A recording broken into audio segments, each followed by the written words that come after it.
ที่หมายเลขโทรศัพท์083 935 7219 083 935 7219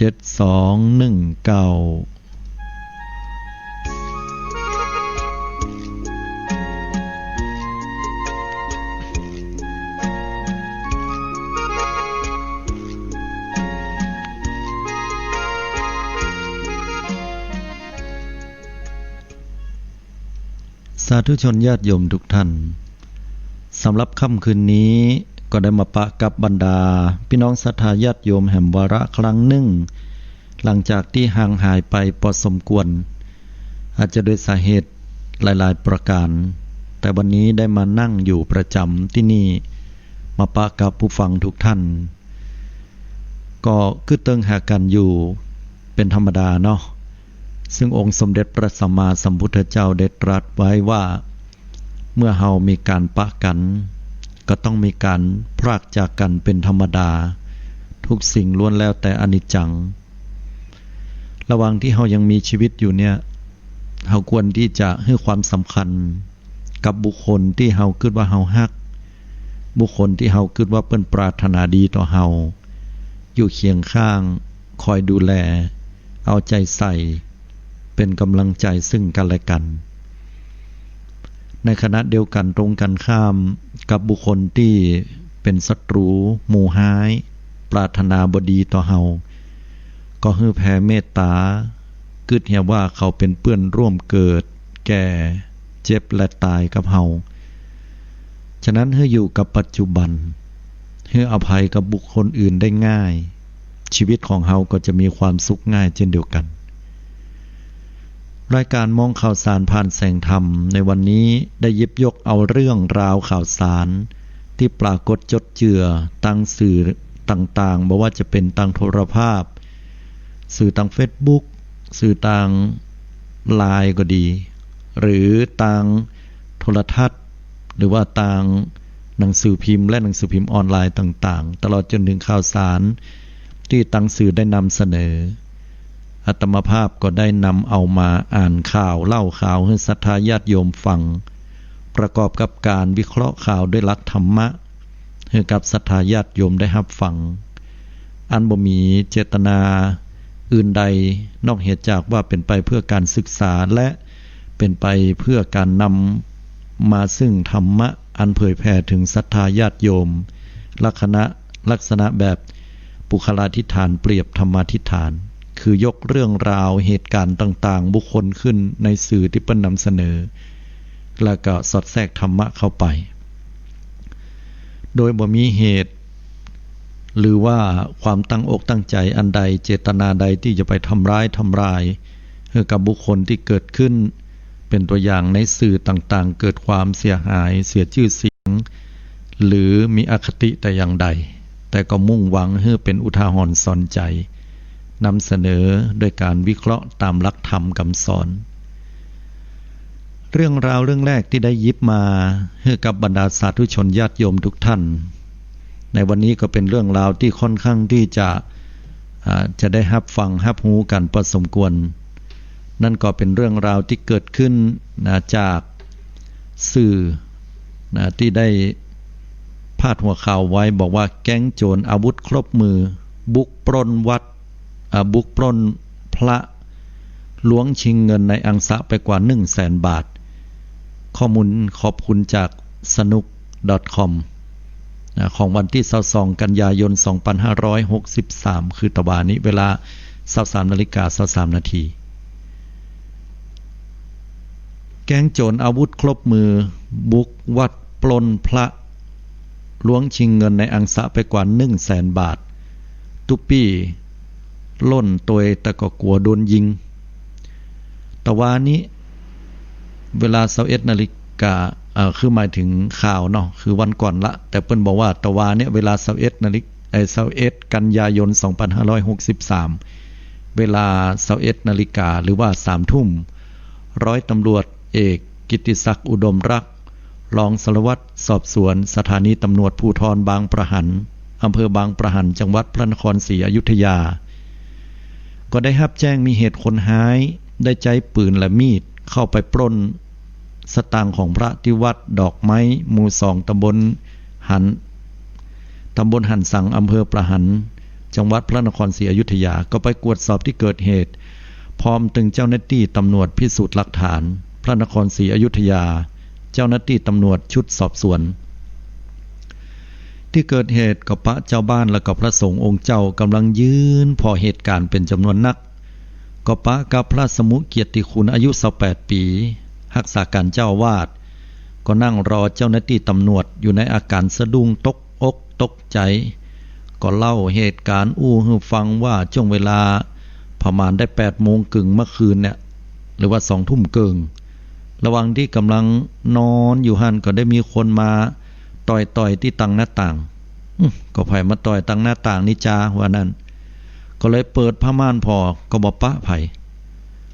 แล้วไปบ่พอก็ได้ยินเสียงมาเห่าดังมาตัว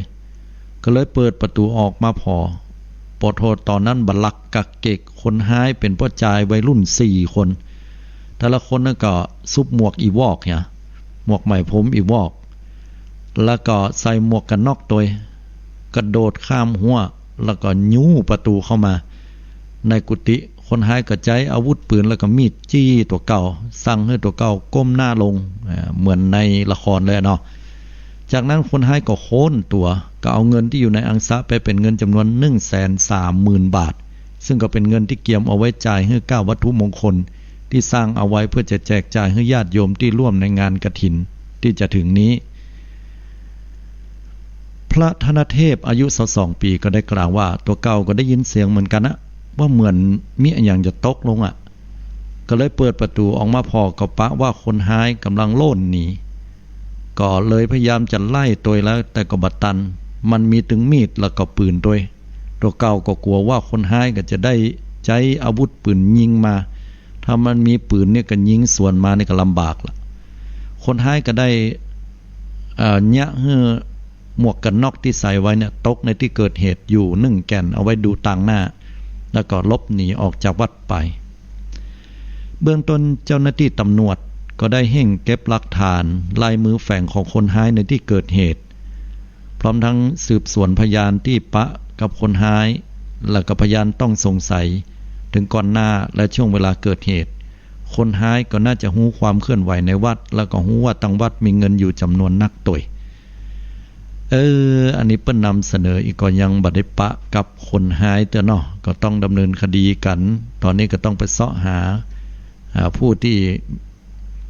เป็นผู้ต้องหา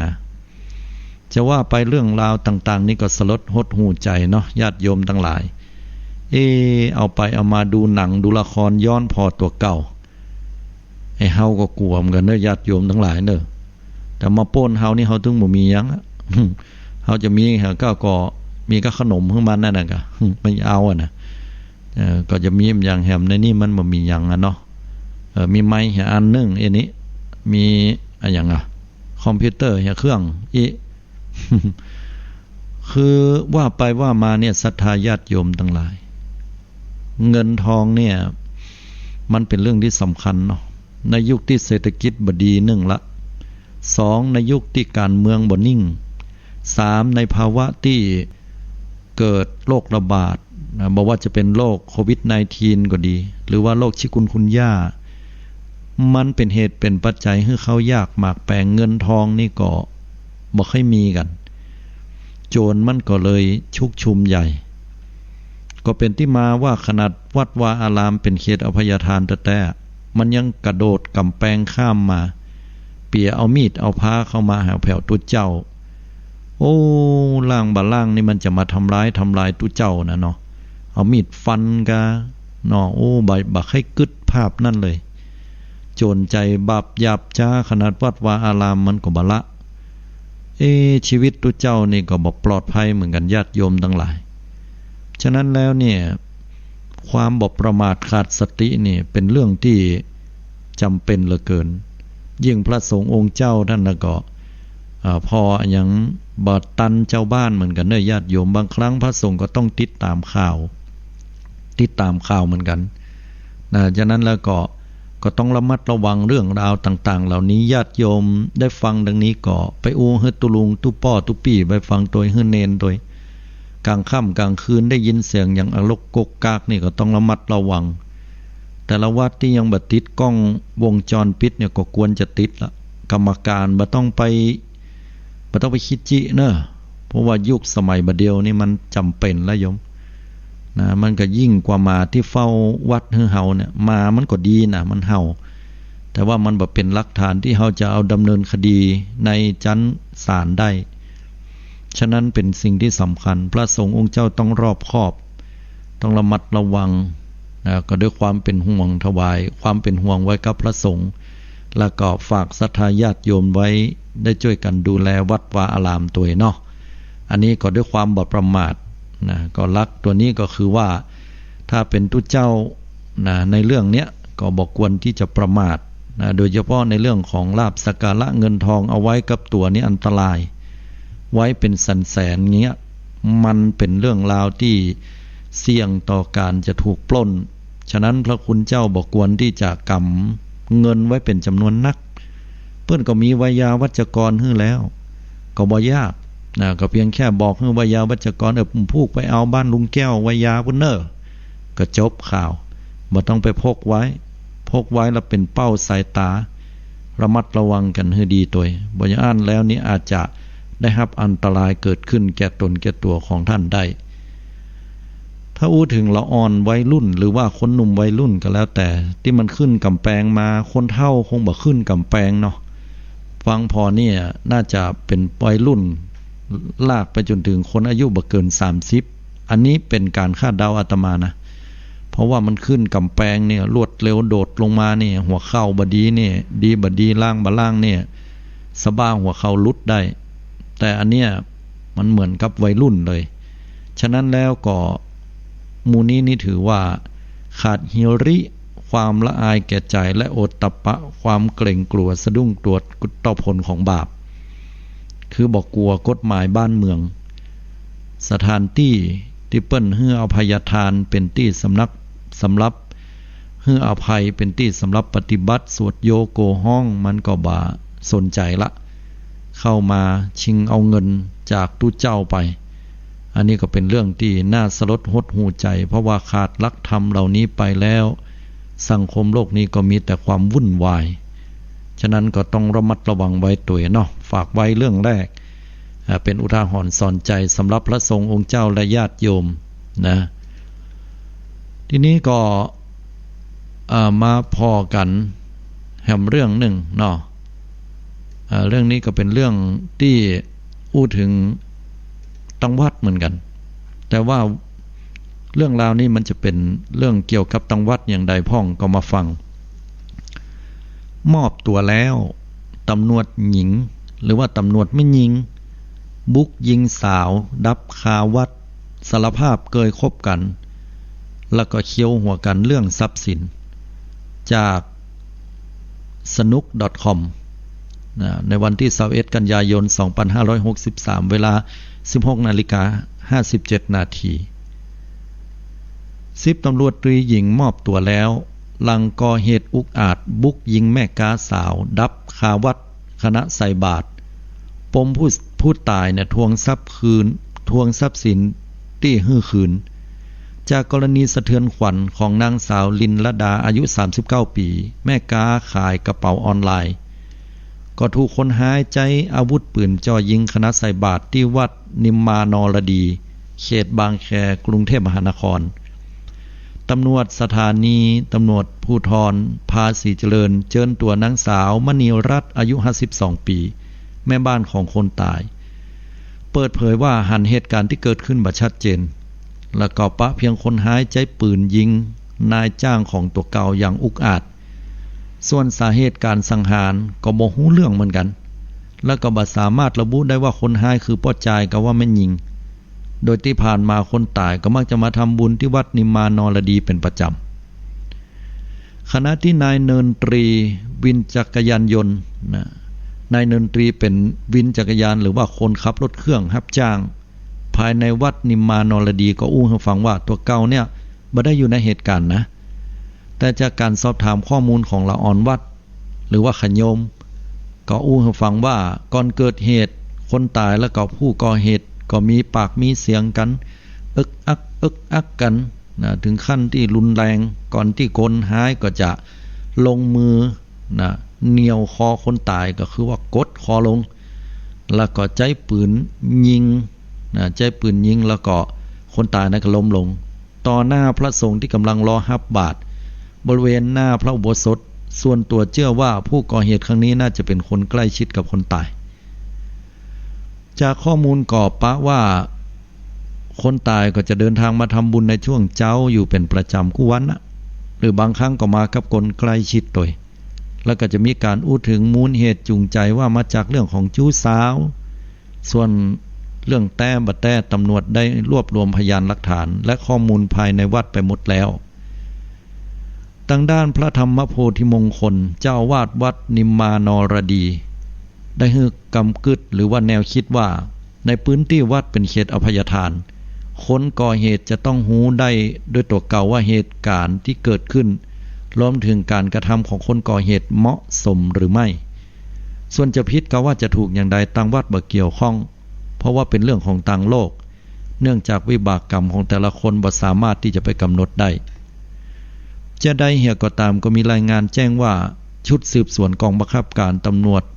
นครบาลเก้าก็ได้รับมอบหมายให้10ตำรวจตรีหญิงสิริวรรณขอสังนวนนามสกุลสังกัดตำรวจตรวจคนเข้าเมืองที่เป็นผู้ก่อเหตุเบื้องต้นรับสารภาพว่าเป็นผู้ก่อเหตุดังกล่าวแต่โดยหลังเกิดเหตุก็ได้ลบหนีไปยังอำเภอศรีประจันจังหวัดสุพรรณบุรีซึ่งเป็นบ้านเกิด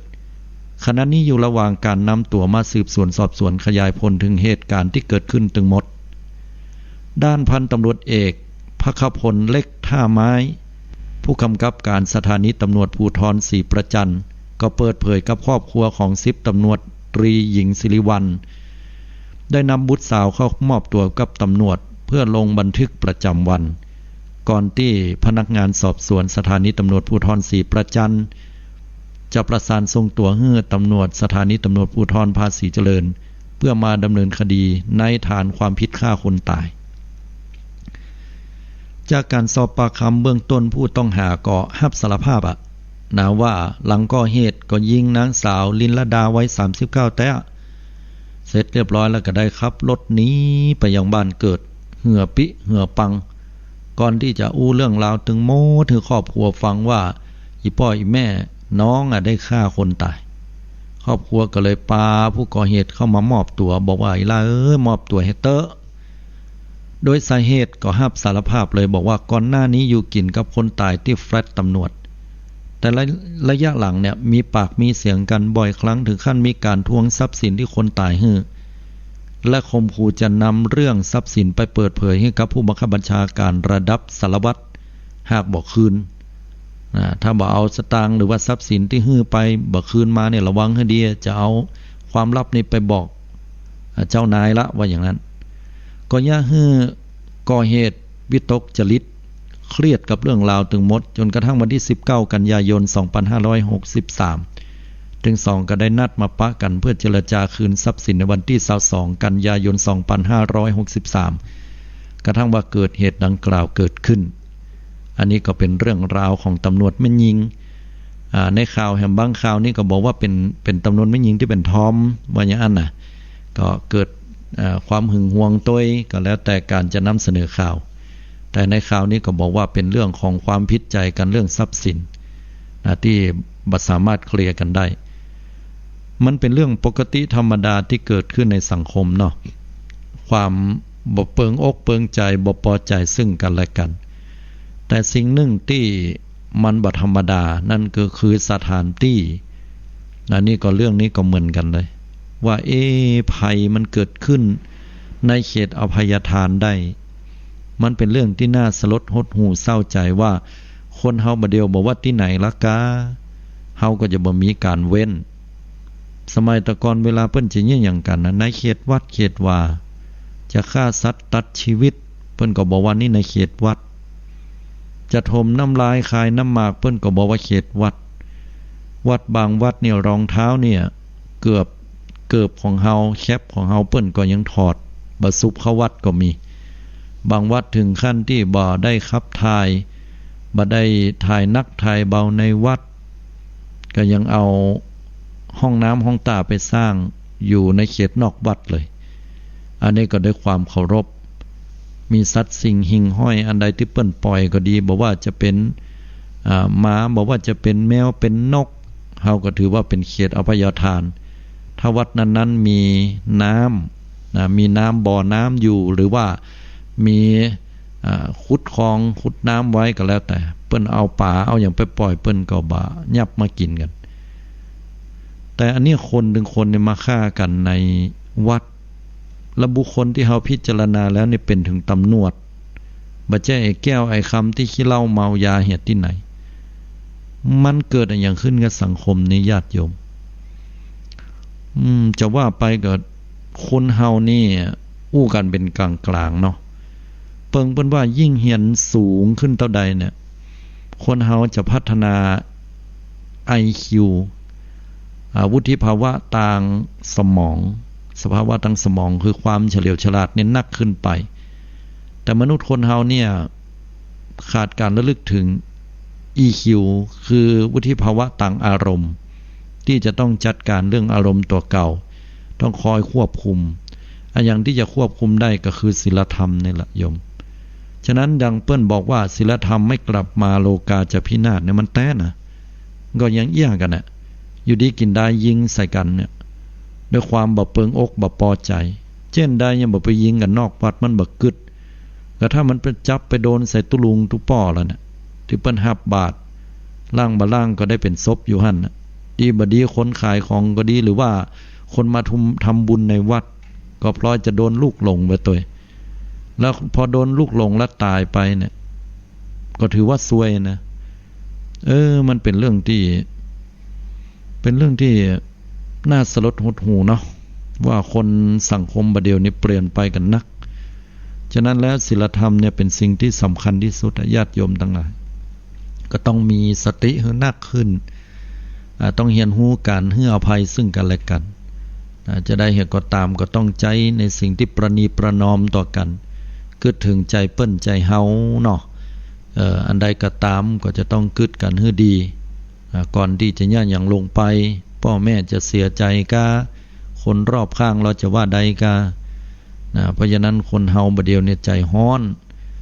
ใครได้หยังจะทำหยังก็จะต้องเอาฟังเอาด่วนมันเหมือนกับการที่กดมือเดียวนั่นอยู่กับคนละซีกโลกกดพอกันก็ยังหันกันนะมันหมดยุคหมดสมัยของสิ่งที่จะจ้าก็เลยทำให้บางอย่างที่มันบัดตันใจแล้วคนก็เลยใจฮ้อนกันฉะนั้นศีลธรรมเป็นสิ่งสำคัญที่สุดนะโยมเนอะพี่น้องศรัทธาญาติโยมเจ้าข้าทั้งหลายเรื่องนี้ก็จบลงไปก็ฝากให้หมู่เฮาท่านทั้งหลายได้พิจารณาตัวเดี๋ยวสักกรรมนึงมาปะกันในช่วงที่2ต่อไปเนาะ